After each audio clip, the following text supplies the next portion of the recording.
Hello friends, वारहिट के पिछले chapter में हमने देखा था कि होबिन एंड जिनहोली की फाइट हो रही थी और तब ये होबिन इस जिनहोली पर निंजा चौक लगाने की कोशिश करता है और कहता है कि मैंने भी तुझे पकड़ लिया है। लेकिन इस चैप्टर की शुरुआत में हम देखते हैं कि होबिन को एक बहुत ही बड़ा सरप्राइज मिलता है जब ये जिनहोली इस होबिन के दोनों पैरों को पकड़कर उसे गिराने की कोशिश करता है और अगले ही पल होबिन हैरान रह जाता है कि ये इतना ज़्यादा स्ट्रॉन्गर कैसे है और इस तरह से ये होबिन को हवा में उठा लेता है और उसे उठाकर पटकने की कोशिश करता है।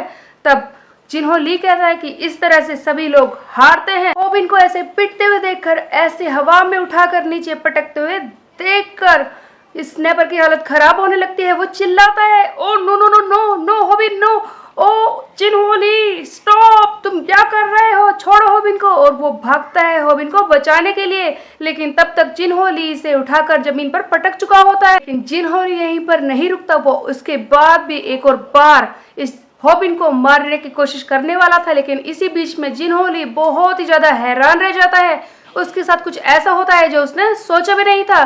तभी एक फ्लैशबैक सीन दिखाया जाता है जहां पर सैम डेक होबिन से पूछ रहा है कि तुम मुझे ये बताओ कि एक ग्रैपलर की वीकनेस क्या होती है। के जवाब में होबिन कहता है कि ग्रैपलर की वीकनेस यही है कि तुम उसे दूर से हिट करो, दूर खड़े होकर उससे फाइट करो। तब सैम डेक जवाब देता है कि मैं तुमसे उसकी वीकनेस के बारे में पूछ रहा हूँ और तुम मुझे ये बता रहे हो कि किसी भी ग्रैपलर के खिलाफ फाइट कैसे करनी है। मेरी बात को ध्यान से सुनना होबिन, कोई भी ग्रैपलर अपने मसल्स के सहारे, अपनी स्ट्रेंथ के सहारे सामने वाले ओपोनेंट को पकड़कर उसे हराने की कोशिश करता है। लेकिन सबसे ज्यादा स्ट्रॉन्ग मसल्स जिनका यूज वो करता है, वो उन्हें इंजर नहीं होने देना चाहता किसी भी कीमत पर।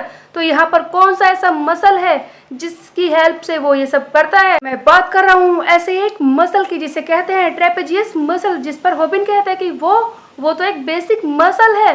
तब सैम डेक आगे बताता है कि हाँ जरूर वो बेसिक है और उसका काम हमारी हेल्प करना है, हमारे कंधों को घुमाने के लिए। लेकिन ग्रैपलर के लिए सबसे ज्यादा स्ट्रॉन्ग मसल है, हम सबसे ज्यादा, और वो इसे किसी भी तरह से इंजर होने से बचाता है। और मैं तुम्हें समझा रहा हूँ, अगर कोई ऐसा चांस आए कि कोई भी ग्रैपलर तुम्हें पकड़ ले तो तुम्हें सबसे पहले उसे इंजर करना है, क्योंकि किसी भी ग्रैपलर का ये मसल एक बार बहुत ही बुरी तरह से इंजर हो जाए तो उसे चीजों को पकड़ने में परेशानी हो सकती है। हो सकता है कि वो किसी को भी आगे चल के ग्रैपल ना कर पाए। प्रेजेंट में सैम डेक की ही बात मानकर ये होबिन खुद को बचाने के लिए इस जिनहोली के गर्दन के पास ऊपर वाले ट्रेपेजियस को काटता है, बहुत ही बुरी तरह से चोट पहुंचाता है। जिनहोली को बहुत ही ज्यादा दर्द होता है। वो अचानक से होबिन को छोड़ देता है, इसे बुरी तरह से पटक देता है और तभी वो अपने आप को बचाने के लिए एक पत्थर उठाता है और होबिन पर वार करना शुरू कर देता है।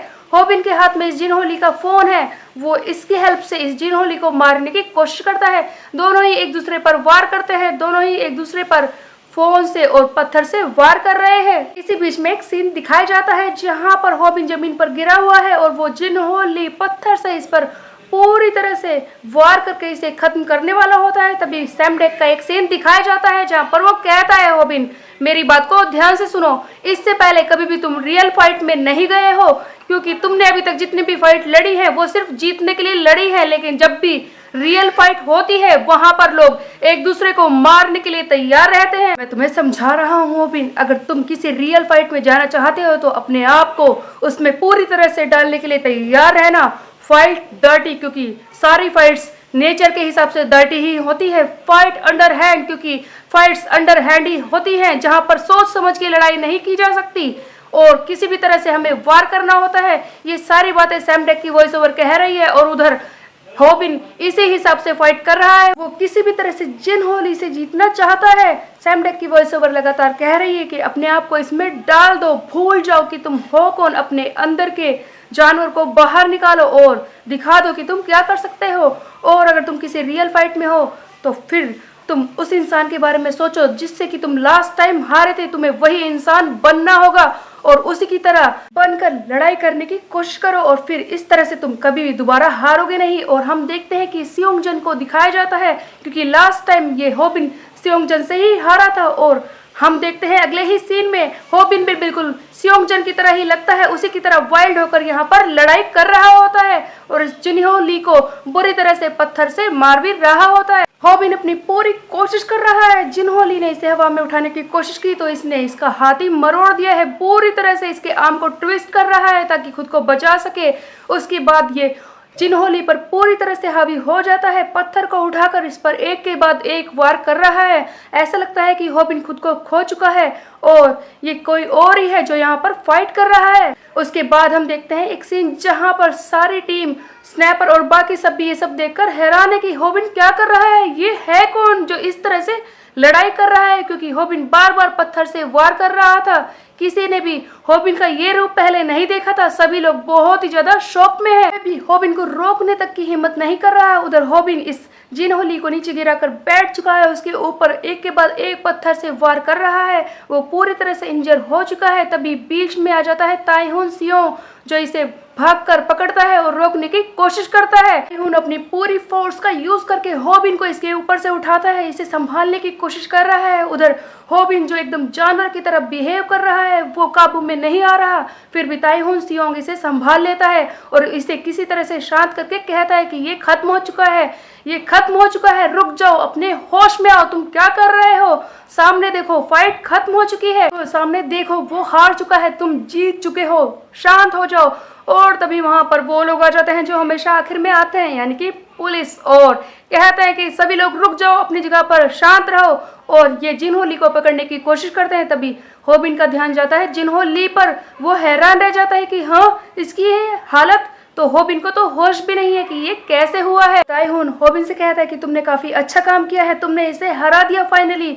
और उधर हम देखते हैं कि सारे पुलिस वाले जिनहोली को पकड़ने की कोशिश करते हैं। इसे हथकड़ियां पहना दी गई हैं। तभी इनमें से एक कहता है कि तुम्हें मर्डर करने की चार्ज में और ड्रग्स को डील करने के चार्ज में यहाँ पर गिरफ्तार कर लिया गया है। उसके अलावा तुम पर मर्डर कॉन्स्पिरेसी का चार्ज है और भी कई सारे क्राइम है जो तुमने किए हैं। ओह, कितने सारे क्राइम एक इंसान ने किए हैं, जल्दी करो, इसे पकड़ लो और उन लोगों को देखो जिन्हें चोट लगी है, जल्दी से एम्बुलेंस को बुलाओ और इन्हें यहाँ से लेकर जाओ। सारे पुलिस वाले सिचुएशन को हैंडल करने की कोशिश कर रहे हैं। जिनहोली को हथकड़ियां पहना दी गई है। तभी पुलिस वाले कहते हैं कि जल्दी ले चलो, इसे पुलिस स्टेशन ले चलो। वैसे भी जर्नलिस्ट आते ही होंगे, उन लोगों के आने के बाद बहुत सारी परेशानी खड़ी हो सकती है, इसीलिए जल्दी से यहाँ से इसे मूव करो। उधर हम देखते हैं कि जिनहोली वो बहुत ही ज्यादा एंगर में जाते हुए घूरता है, जिसे देखकर हॉबिन हैरान रह जाता है कि क्या सचमुच मैंने इसे हरा दिया, क्या फाइट ओवर हो चुकी है, क्योंकि यहाँ पर और भी कुछ है जो बचा है। क्या जिनहोली सचमुच पकड़ा गया, वो हॉबिन से बदला लेने के लिए वापस आएगा, ये हम देखेंगे नेक्स्ट चैप्टर में। तब तक के लिए मेरे चैनल को सब्सक्राइब कर ले, बेल के आइकन को कर दे प्रेस। पे मिलता है, बाय बाय।